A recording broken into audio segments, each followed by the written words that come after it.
Okay, so today I'm going to walk you through my model larynx that I made and designed, and I'm going to discuss with you the function, the role, what the larynx is, and we're going to dive into the structures within the larynx and what makes up the larynx, as well as the muscles that make up the larynx. We'll start off by really discussing what the larynx is. You've probably heard that it is oftentimes referred to as the voice box, so it's really what produces our speech sounds and what produces our voice, and that's not the only function that it has in that is a primarily role of it, but it also plays a big role in protection of our airway and helping us breathe and just those major important things for our daily life and function. Next, I'm going to go into the structures of the larynx, and I'll start off at the base of the larynx. So this bottom part, this is what we call the cricoid, and there's two walls on the cricoid. There is a shorter wall and a taller wall. The shorter wall is what we would call the arch, and then the taller wall is what we would call the posterior quadrant lamina.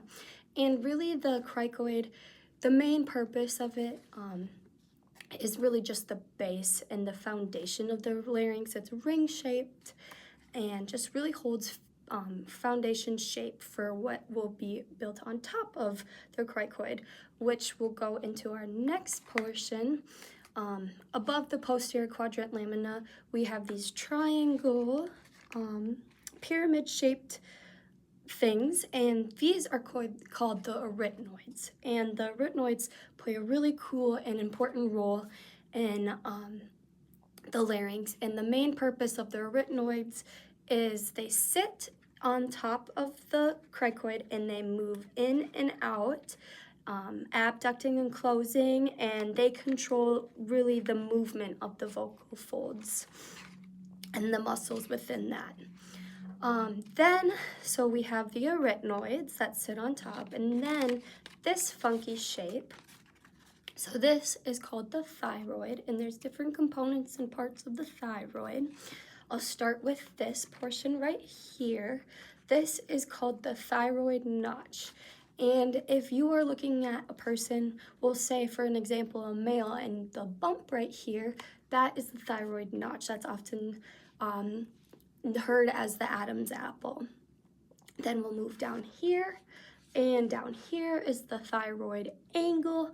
That's when the two sides of the thyroid meet together and form this little angle. And the two sides are referred to the lamina, and that's really just like structurally they hold up and really support the larynx. And then these pointy parts, so there's pointy parts right here and then a pointy part right here. We have the superior horn and the inferior horn.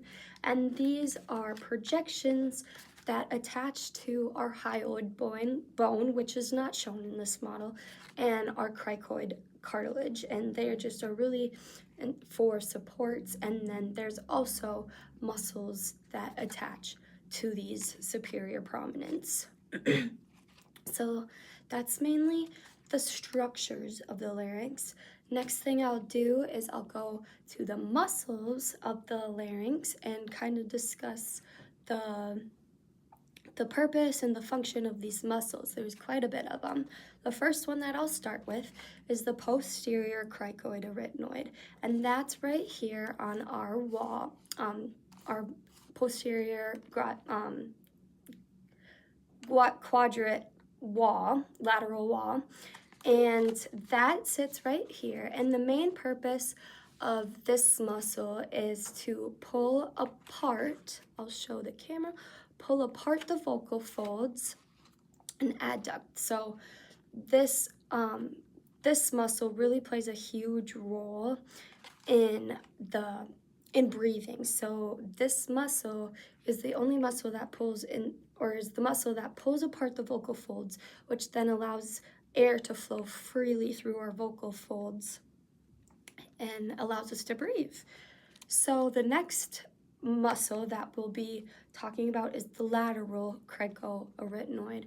And the lateral cricoarytenoid lies right here inside. And the main purpose of this muscle is the opposite of the posterior cricoarytenoid. So the main purpose is to close the vocal folds and close the arytenoids. And with them closing together, this causes the vocal folds to push together and it causes vibration. So we'll talk more later, but that's when our voice and voiceless sounds come into play and change.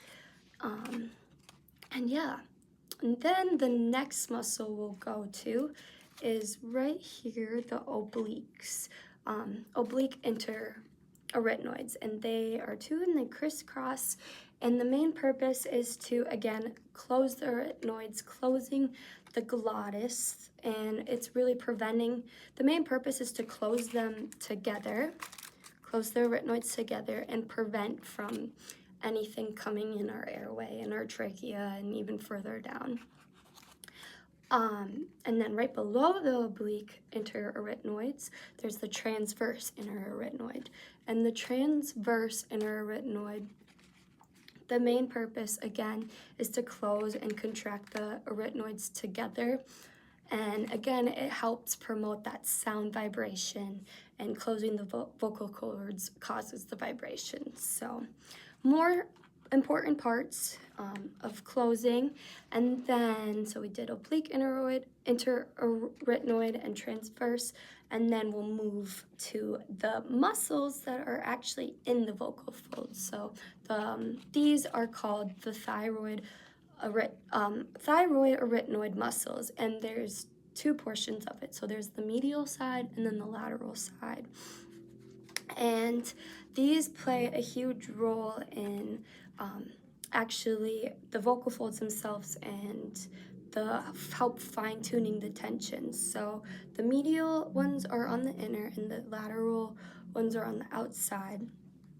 And the lateral's main purpose is to shorten and thicken the vocal folds together, which then helps with lowering our pitch, so how we get a low tune. The medial ones, again, help with that fine tuning. So that's the inside, and then we'll go back to the outside. This is the cricothyroid muscles, and this includes the pars recta and the pars oblique. And these muscles help pull the thyroid forward, and that lengthens and stretches the vocal cords, which then causes our pitch to increase and get higher. So those are the muscles, and each of them play a huge role in voice and how we speak. So I'll kind of go into that. So when the vocal folds are abducting and adducting, they're going in and out, in and out. And when the vocal folds are apart, air flows through them, causing a voiceless sound. And a voiceless sound is a sound like S and S. And that's because the air is going straight through. When we adduct and close the vocal folds, the airflow is not going through, but it's causing it to vibrate, which is causing a voice sound like V. And you can actually put your hand on your throat and feel that, like the V, and you can feel the vibration. And again, like I said earlier, the high pitch comes from, like, increasing your pitch comes from strength or stretching and lengthening those vocal cords. More vibrations happen when you strengthen or lengthen and tighten your vocal folds, and then lower pitch happens when you pull the vocal cords together, looser, shorter, thickening them, and that's when there's less vibrations happening, causing for a low-pitched voice. The last thing I'll talk about and touch on is just the aging process of the thyroid or the larynx, and it differs when you're a child. So when you're a child, it sits higher, it's smaller, which is often why there's higher voices, and then as when you grow into puberty, the muscles and the structures kind of sharpen, and that's often when you see at puberty voices tend to be cracky or they lower because the muscles are growing and the structures are sharpening. And then when we age and we become more older, just like everything else in our body, the muscles can become more frail, or they can thicken, which can cause for like a breathier or more hoarse voice. And yeah, that's just the dynamic of the larynx and just a very cool structure that it is.